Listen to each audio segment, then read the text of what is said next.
Brad Underwood took huge risks because he believes in Andrej Stojakovic. Should you?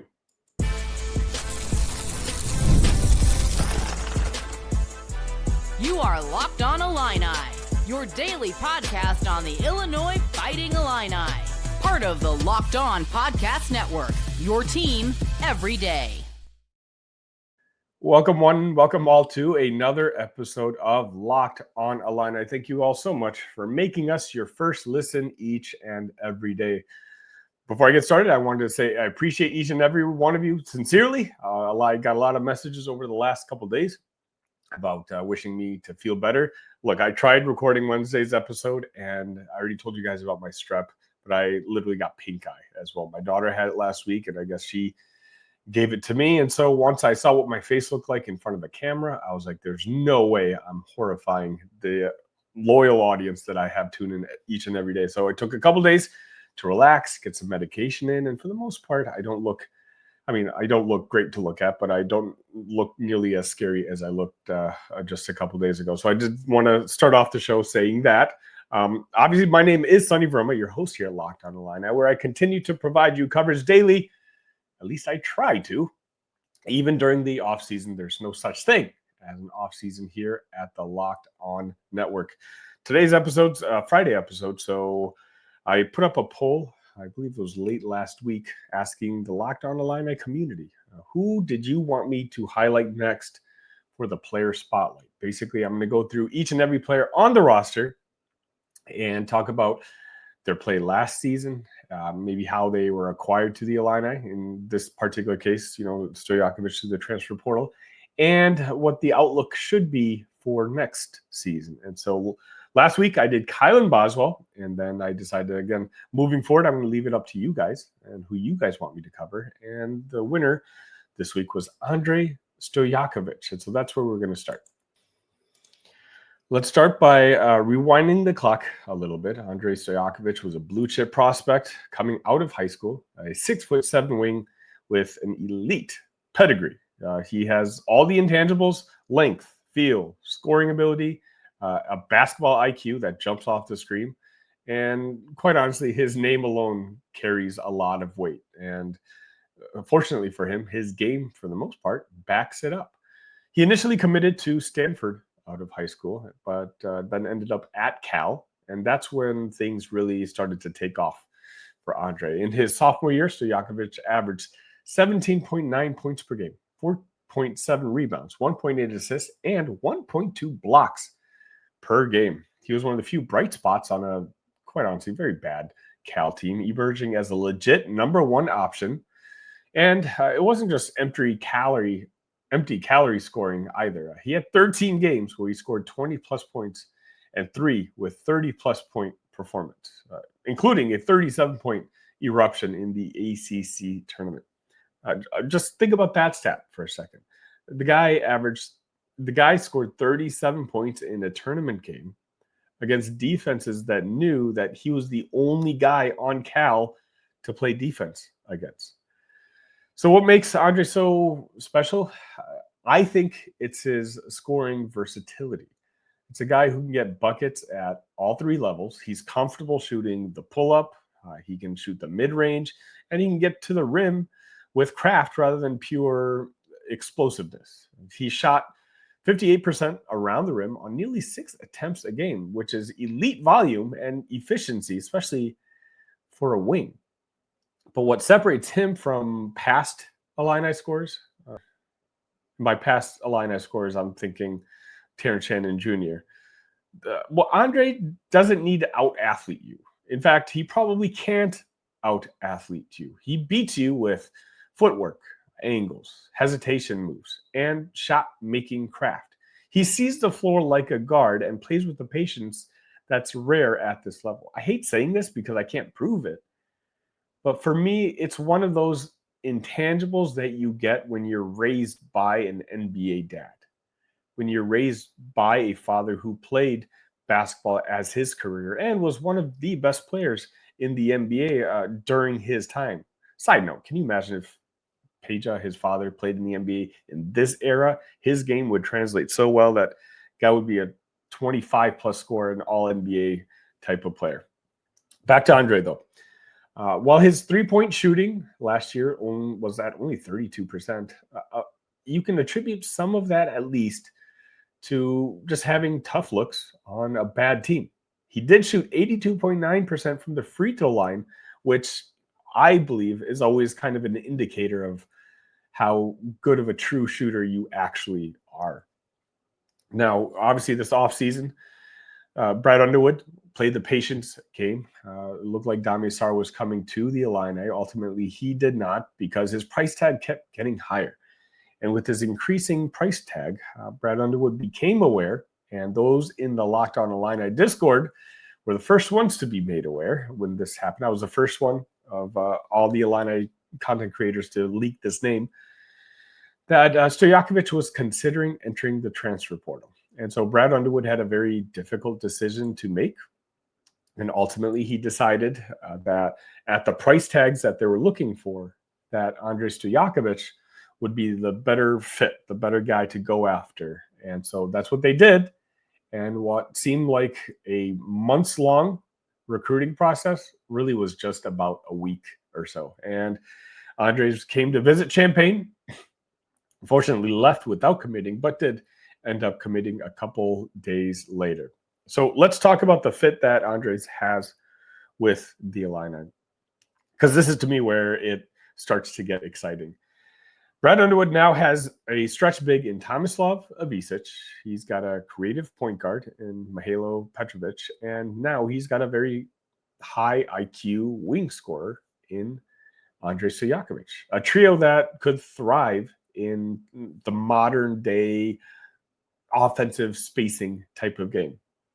Look, I keep saying this on this episode, and I can't wait to talk about him in his future player profile.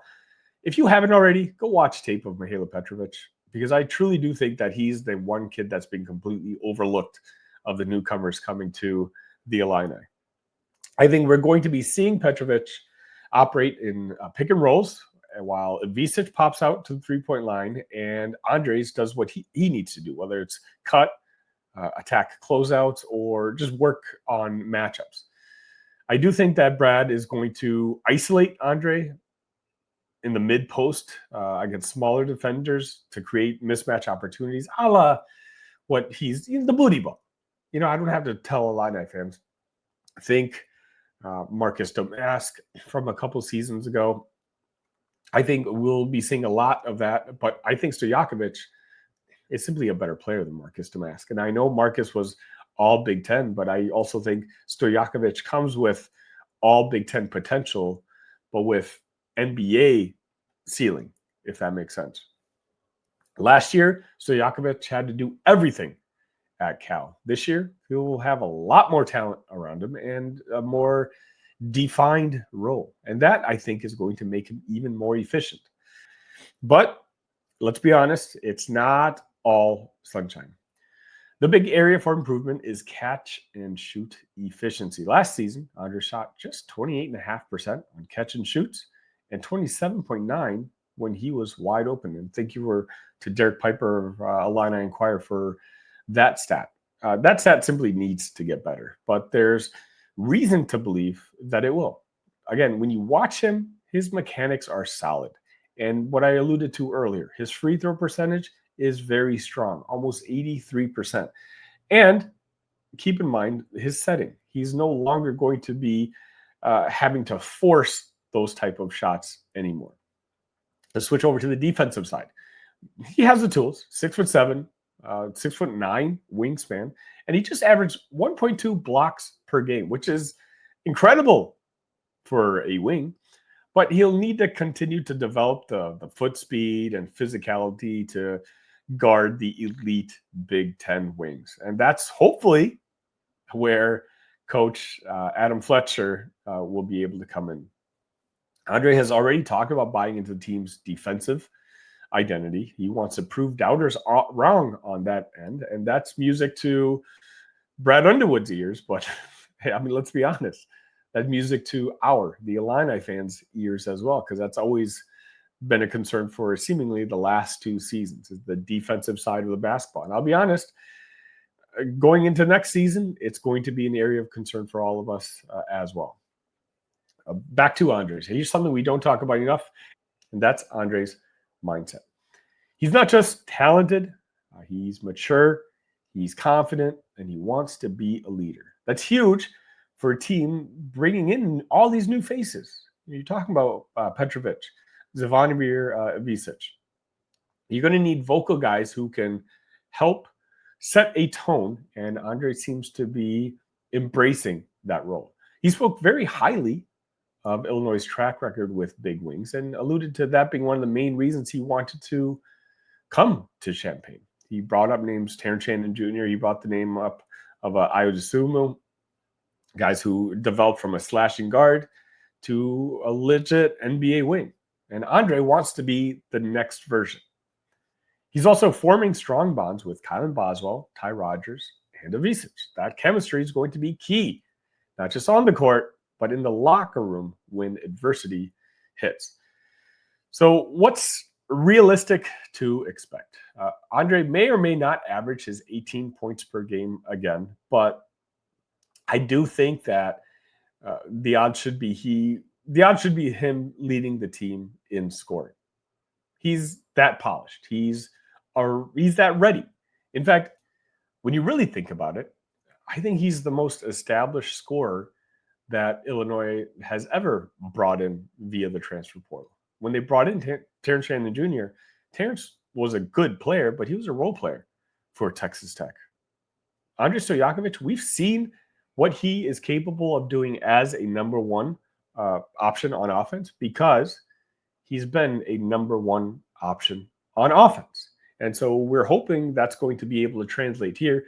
We're not going to be hoping for a jump, a leap for him to make in his game. No, his game as is capable of being the best number one option on a Big Ten championship caliber basketball team. I would not be shocked at all if he wound up on the all Big Ten team himself. And quite honestly, if he can develop that three-point shot now that he's going to get more open looks, the NBA is going to come calling.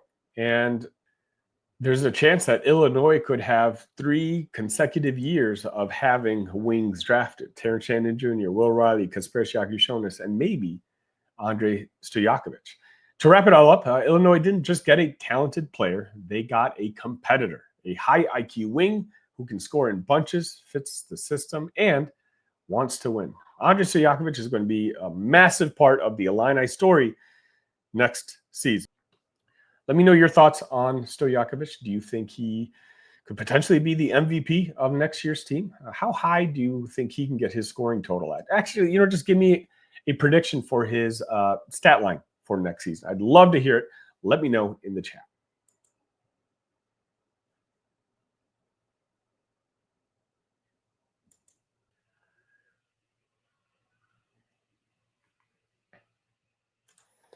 The NBA playoffs are in full swing, and every night delivers highlight-worthy performances, major momentum shifts, and can't-miss moments. Whether it's a game-winning shot or a breakout player, there's never been a better time to get in on the action.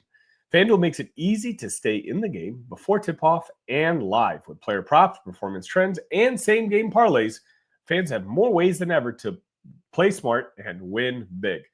Let's sidestep from the NBA and talk MLB real quick. If you're a Cubs fan like me, tell me what I should do. I still hold 2 Pete Crow Armstrong to win the MVP award tickets right now. One plus 8,000, and I believe the other one's plus 6,500. Are you at the point now where I think I maybe suggest I should consider cashing that one out? I don't know.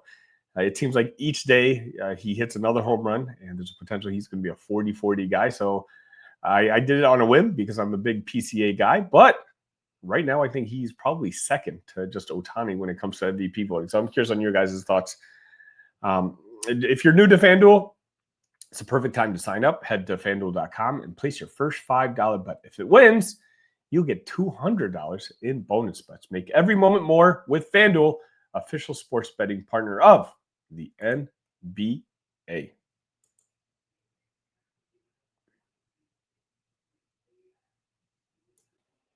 And welcome back. If you haven't already, make sure you've hit the like button on this video. I'm here every single day trying to produce content for you guys. Everything is absolutely free. The only thing I ask for in return is if you can hit that like button and share it with your friends. Make sure you're subscribed. I'm trying to get this community growing each and every day. Speaking of which, community, there should be a link in the description of our Discord group where you can mingle with 300 plus other Illini fans scattered all throughout the country, even during the dog days of summer. Next up, I'm going to be discussing Illinois and an announcement that they made, I believe it was on Wednesday, which I think is going to be quite underrated, but I found very exciting. On November 11th, for the first time in program history, Illinois is going to be facing off against Texas Tech. Now, we just announced UConn. What's the difference between these two games? Well, this one is not going to be on a neutral site. Well, UConn's at MSG, which we know is going to be at a UConn Huskies dominant crowd. But this one is not at a neutral site. It's not even at a favorite site. It's at Illinois Stadium. That's right. The game's going to be played in Champaign at the State Farm Center. We're talking about a true home game against a top 25 program. That alone is rare enough in modern college basketball, especially with how neutral heavy Illinois' recent scheduling announcements have been, which I've voiced my dissatisfaction for. Obviously Josh Whitman and Brad Underwood are big fans of Locked On Illini, wink, wink, and they took my criticism to heart and they've looked forward to changing things. But this one just hits a little different. It's not just a great matchup. It's a home and home series with a legitimate national contender. So what do we know about Texas Tech?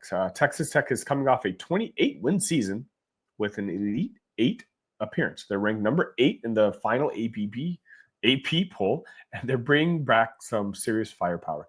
JT Toppin, who averaged 18.2 points per game and nearly 10 rebounds a game, and Christian Anderson, double-digit scoring guard. The team is not just good, they're very physical, and they're going to be very athletic. They play with a classic Red Raider edge, and they'll be walking into a sold-out, juiced-up State Farm Center to open their season. I can't wait. Now, from Illinois side, let's be honest. The Illini had their moments last year when they looked like they could beat anybody in the country. But we also had stretches where the wheels just completely fell off. It was inconsistent. The Elite 8 momentum from the year prior just fizzled slightly. But this offseason, he's gone to work. He kept some key veterans, reloaded with high-impact transfers like Andrej Stojakovic, Mahalo Petravvic, and once again, built one of the deepest, most versatile rosters in the entire Big Ten. Quite honestly, on paper, this should be close to a top 15 college basketball team. Scheduling a home and home like this, that's, in my opinion, again, a flex. It's a statement that Illinois isn't just here to rack up wins against mid-major teams. Brad Underwood is not stopping. They want to test themselves early, and they want to do it in front of their home fans. Let's talk about that home court advantage for a second. This is going to be the first of several top-tier non-conference matchups for Illinois this season, but it's one of the very few that's going to actually be played in Champaign. You got Alabama at the United Center. You got UConn at Madison Square Garden, Tennessee in Nashville, Missouri in St. Louis, and now Texas Tech in your own building. This is what Brad Underwood has been pushing for. A legit national schedule and at least one major game that rewards the Illini fan base by bringing in a heavyweight team into town. And for a lot of people who can't make it to New York, or you can't make it to Nashville, or even St. Louis, this could be your shot. It's a chance to see a team like Texas Tech up close, to feel that postseason intensity early in November, to be a part of what could be a top 25 showdown to open the year. And again, I'm repeating myself, but it also speaks to Illinois' broader strategy this season. The Big Ten, once again, looks like it's going to be pretty stacked. Purdue, Michigan should be really good. The path to seeding in the NCAA tournament is going to come down to quality wins, especially in the non-conference. Texas Tech checks that box in a huge way. And let's just take a step back for a second.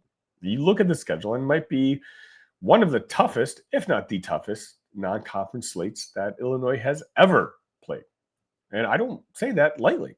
Top 25 teams like Alabama, UConn, Tennessee, and now Texas Tech, all before Big Ten play even starts.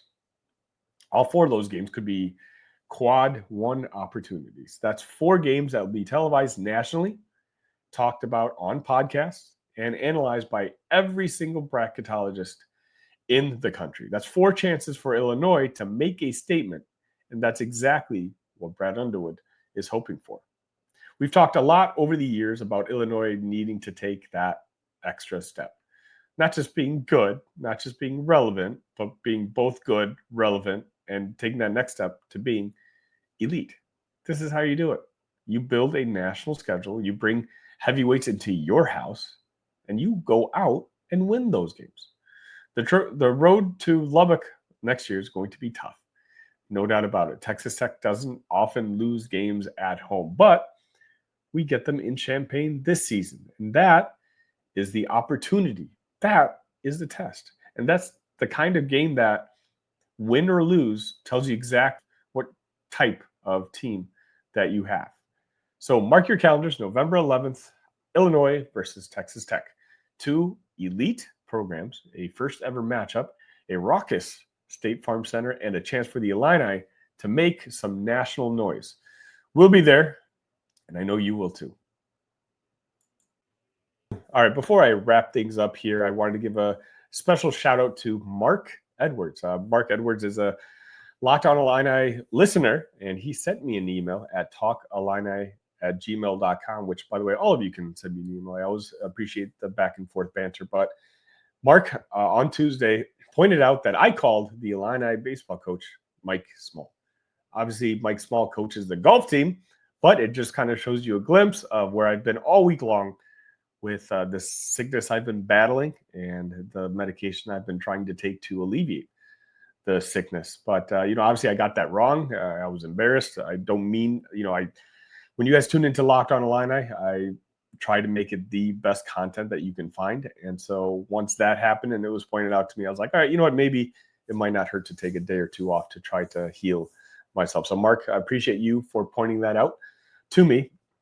Again, if you want to send me an email as well, talkillini@gmail.com, or find me on your favorite social media. You can find me at X at TheSunnyV, or Locked On Illini on all your favorite social medias. I'm the one who handles those particular accounts. To wrap things up, the NBA draft starts on Wednesday, June 25th, and Illinois might possibly have 2 names called out on that first day. According to the latest AP poll, they have Kasper Siakishonis going number 6 overall to the Washington Wizards, and they have Will Riley going 23rd overall to the Indiana Pacers. Quite honestly, I don't think Will is going to fall all the way down to 23. I said this a few weeks ago on the show. I think he's going to end up maybe just outside the lottery. I would be surprised if he didn't finish in the top maybe 16 or 17. But, we'll see. We have just a couple more weeks left. Speaking of June 25th, if you're interested, again, send me an email or send me a message or leave a note in the comments and I'll reach out to you. We're going to be having a gathering for the first round of the NBA draft. It'll be in the Chicago suburbs, somewhere in the west suburbs. I don't have a finalized destination yet, but if that's something you'd be interested in, come watch Kasperis and Will Riley start their NBA dreams together. I think that'd be a lot of fun.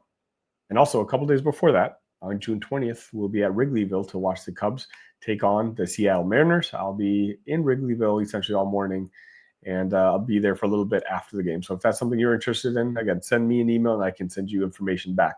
That's going to wrap it up for today. I once again want to thank you all for being patient with me. And I know my voice isn't all the way there yet, but I'm trying to power through with it. Hopefully being able to rest on the weekends is going to help things out a little bit. And Monday, I'll come back strong.